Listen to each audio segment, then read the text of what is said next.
alsın, almayan almasın. Almayan da isterse. Ne bu bit pazarı? Ne bu antik. Antik abla.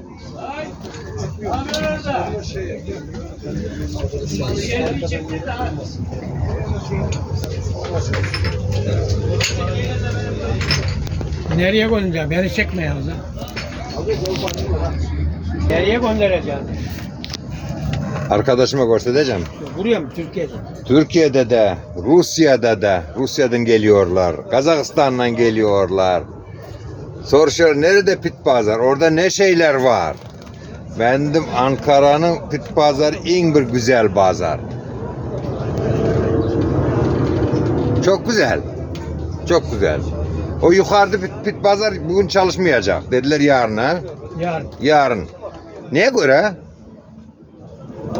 Yasak yapmışlar ha bugün. Otopark ona göre. He, anladım. Dedim bu niye göre yok orada adamlar?